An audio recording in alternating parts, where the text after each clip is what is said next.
Buenos días, querida familia. Nos reunimos nuevamente alrededor de la palabra del Señor en este martes de la cuarta semana de Pascua. Nos reunimos en el nombre del Padre y del Hijo y del Espíritu Santo. Ven, Espíritu Santo, llena los corazones de tus fieles, enciende en ellos el fuego de tu amor y renovarás la faz de la tierra. Espíritu Santo, ilumínanos y santifícanos. María, Madre de la Iglesia, ruega por nosotros. Lectura de los Hechos de los Apóstoles, capítulo 11, versículos 19 al 26. En aquellos días los que se habían dispersado en la persecución provocada por lo de Esteban llegaron hasta Fenicia, Chipre y Antioquía sin predicar la palabra más que a los judíos. Pero algunos naturales de Chipre y de Cirene, al llegar a Antioquía, se pusieron a hablar también a los griegos, anunciándoles al Señor Jesús. Como la mano del Señor estaba con ellos, se convirtieron muchos y abrazaron la fe. Llegó noticia a la iglesia de Jerusalén y enviaron a Bernabé a Antioquía. Al llegar y ver la acción de la gracia de Dios, se alegró mucho y exhortó a todos a seguir unidos al Señor con todo empeño. Como era hombre de bien, lleno de Espíritu Santo y de fe, una multitud considerable se adhirió al Señor. Más tarde salió para Tarso en busca de Saulo. Lo encontró y se lo llevó a Antioquía. Durante un año fueron huéspedes de aquella iglesia e instruyeron a muchos. Fue en Antioquía donde por primera vez llamaron a los discípulos cristianos. Palabra de Dios. Salmo 86. Alabad al Señor todas las naciones. El Señor ha cimentado a Sión sobre el monte santo y prefiere sus puertas a todas las moradas de Jacob. Qué pregón tan glorioso para ti, ciudad de Dios. Contaré a Egipto y a Babilonia entre mis fieles. Filisteos, tirios y etíopes han nacido allí. Se dirá de Sión, uno por uno todos han nacido en ella. El Altísimo en persona la ha fundado. El Señor escribirá en el registro de los pueblos. Este ha nacido allí y cantarán mientras danzan. Todas mis fuentes están en ti.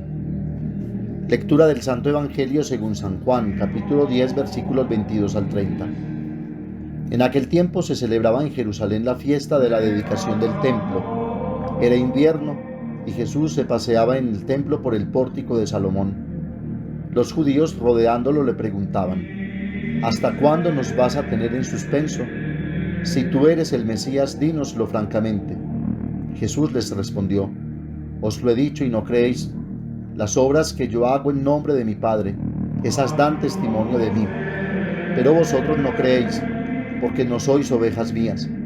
Mis ovejas escuchan mi voz, y yo las conozco y ellas me siguen, y yo les doy la vida eterna. No perecerán para siempre, y nadie las arrebatará de mi mano. Mi Padre que me las ha dado supera en todo, y nadie puede arrancarlas de la mano de mi Padre. Yo y el Padre somos uno. Palabra del Señor. Como la mano del Señor estaba con ellos, se convirtieron muchos y abrazaron la fe. La palabra del Señor predicada por los que habían sido dispersados, es decir, por los que habían resistido y perseverado, engendra la vida de la fe en el Señor a aquellos que escuchaban con atención. La fe viene de la predicación y lo que se predica es el nombre de Cristo, dice San Pablo en Romanos 10. Y es esta la tarea y el mandato de Cristo: predicar la palabra, para que a través de ella todos puedan encontrar la salvación y la luz de un nuevo amanecer, para poderle pertenecer al único pastor y tener la vida verdadera en él. Mis ovejas escuchan mi voz, y yo las conozco y ellas me siguen, y yo les doy la vida eterna. Así como a la iglesia del origen se le presentaban grandes retos y desafíos, igualmente hoy se nos presentan nuevos retos y nuevos desafíos para una iglesia en medio de un mundo que cambia. Dos exigencias encontramos hoy en esta liturgia y que podemos aplicar también para nosotros cristianos de este mundo que cambia y nos sumerge en nuevos desafíos. Por un lado, se nos pide fidelidad a la palabra de Cristo, constancia y perseverancia para poder hacer creíble el nombre de Cristo. Pues en la persona del cristiano se debe reflejar esa fidelidad, porque no es una palabra suya personal y propia, sino que es la palabra de Cristo, en quien solo se encuentra la salvación, porque no nos ha sido dado otro nombre que pueda salvarnos ni en el cielo ni bajo el cielo, sino el nombre de Cristo, dice Pedro en Hechos 4:12. Porque solo en Él encontramos la vida, pues Él es la vida, y fuera de Él solo podemos encontrar una vida material y biológica destinada a la muerte y a un fin inexorable. En el principio existía la palabra, en ella estaba la vida, y la vida era la luz de los hombres, y la luz brilla en las tinieblas, y las tinieblas no la vencieron. La palabra era la luz verdadera y que ilumina a todo hombre que viene a este mundo. A todos los que la recibieron les dio poder de hacerse hijos de Dios, a los que creen en su nombre, dice Juan en el prólogo de su Evangelio. Y es esta fidelidad a la palabra la que engendró para la vida al mundo pagano, destinado también a la salvación ofrecida por Dios en Cristo Jesús.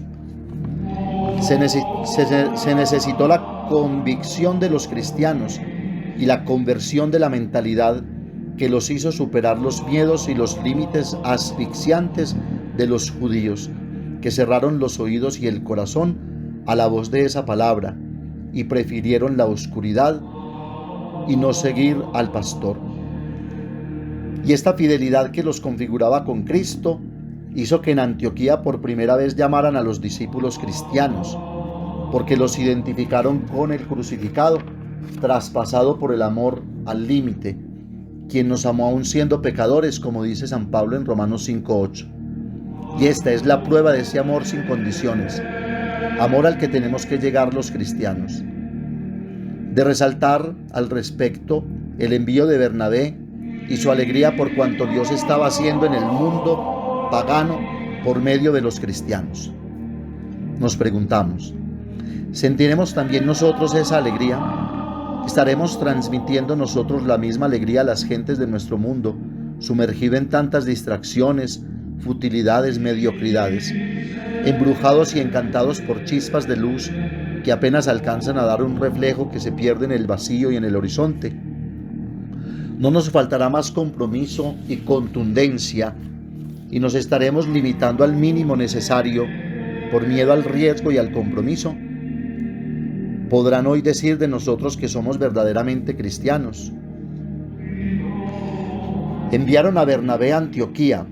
Al llegar y ver la acción de la gracia de Dios, se alegró mucho y exhortó a todos a seguir unidos al Señor con todo empeño. Como era hombre de bien, lleno de Espíritu Santo y de fe, una multitud considerable se adhirió al Señor. No nos falta más convicción en nuestra fe que nos haga reflejar en nuestra vida personal y comunitaria aquello que hemos creído por el bautismo. Será el buen pastor el que nos está llevando y conduciendo, aún por cañadas oscuras, a pastos verdes y abundantes. ¿O serán más bien mercenarios y asalariados a quienes no les importan las ovejas, los que nos conducen, no hacia verdes prados, sino hacia abismos y vacíos profundos, aunque corramos el riesgo de tropezar y caer? Estamos plenamente convencidos que es el Espíritu Santo el que hace del oyente un verdadero creyente. Seremos nosotros los evangelizadores que llevamos esta palabra, los que hacemos que ella encarne a Cristo en las personas. Por otra parte, se nos pide hoy, a la luz de esta palabra, el testimonio de vida y de fe, que es el que corrobora la palabra anunciada, que encarna a Cristo en los corazones. Pues creer no significa simplemente engrosar las filas de una comunidad, llenar los despachos parroquiales de partidas de bautismos. No significa simplemente llevar un nombre y profesar una fe. A los discípulos los llamaron cristianos porque los veían identificados y comprometidos con el evangelio que anunciaban. No veían al Cristo histórico, pero sí veían al Cristo de la fe que los llenaba de alegría. La fe es el signo verdadero de la comunidad cristiana.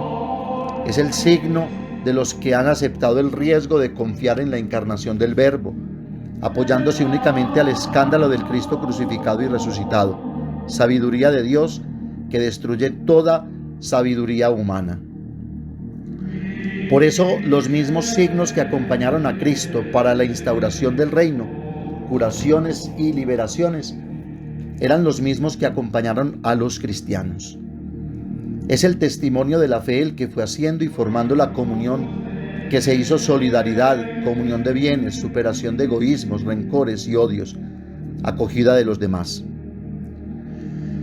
Hoy, en medio de estas realidades difíciles e inciertas, dice el Papa Benedicto XVI, debemos pedir al Señor que nos dé el coraje de decir no al engaño del poder, del dinero, del placer, al enriquecimiento deshonesto, a la corrupción, a la hipocresía, al egoísmo y a la violencia.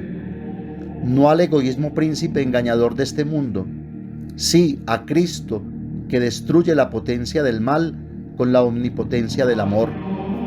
Nosotros sabemos que solo los corazones convertidos al amor, que es Dios, pueden construir un futuro mejor para todos. El nuevo subsecretario de la Congregación para la Doctrina de la Fe dice que es la hora de la fraternidad y de cambiar de mentalidad, y propone una verdadera revolución pastoral ante los nuevos retos para mantener la fidelidad al Evangelio y el testimonio de Cristo en el mundo moderno. Dice que es necesario parroquias habitadas por creyentes heridos por la mirada del amor de Jesús.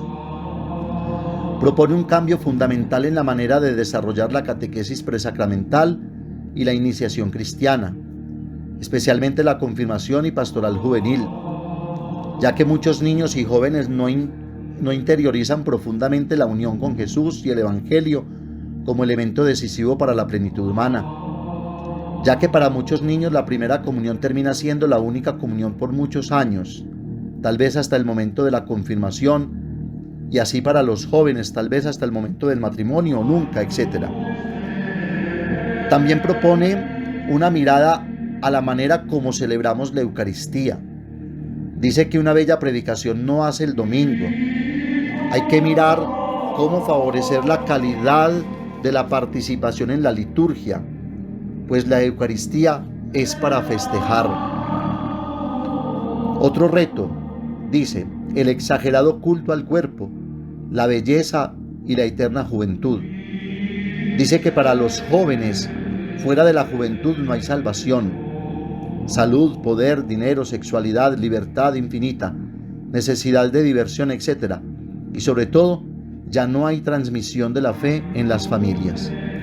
Así que tenemos tarea por realizar. En fin, que la palabra de Dios nos motive siempre para que no escatimemos esfuerzos para realizar este compromiso de mantenernos firmes y fieles al anuncio del Evangelio, para que el mundo se renueve, para que el mundo se salve y llegue al conocimiento de la verdad, para que siga germinando Cristo en los corazones, para que la palabra nos siga salvando, para que podamos formar el hombre nuevo y el mundo nuevo, siguiendo al único pastor que nos trae la luz y la vida eterna. La Santísima Virgen María y San José nos acompañen siempre en la fidelidad y el compromiso de vida cristiana, para que muchos por nuestro anuncio abracen la fe. Amén. Padre nuestro que estás en el cielo, santificado sea tu nombre. Venga a nosotros tu reino, hágase tu voluntad en la tierra como en el cielo. Danos hoy nuestro pan de cada día, perdona nuestras ofensas, como también nosotros perdonamos a los que nos ofenden. No nos dejes caer en la tentación y líbranos del mal. María, Madre de la Iglesia, ruega por nosotros. El Señor nos bendiga, nos guarde de todo mal y nos lleve a la vida eterna. Oración a San José del Papa Francisco para el año dedicado a San José, Padre y Custodio del Redentor. Salve, Custodio del Redentor y Esposo de la Virgen María. A ti Dios confió a su Hijo. En ti María depositó su confianza. Contigo Cristo se forjó como hombre. Oh bienaventurado José, muéstrate Padre también a nosotros y guíanos en el camino de la vida. Concédenos gracia, misericordia y valentía, y defiéndenos de todo mal. Amén. El Señor esté con ustedes, y la bendición de Dios Todopoderoso, Padre, Hijo y Espíritu Santo, descienda sobre ustedes y los acompañe siempre. Que tengan un feliz día y recuerden que los padres de la parroquia los queremos mucho.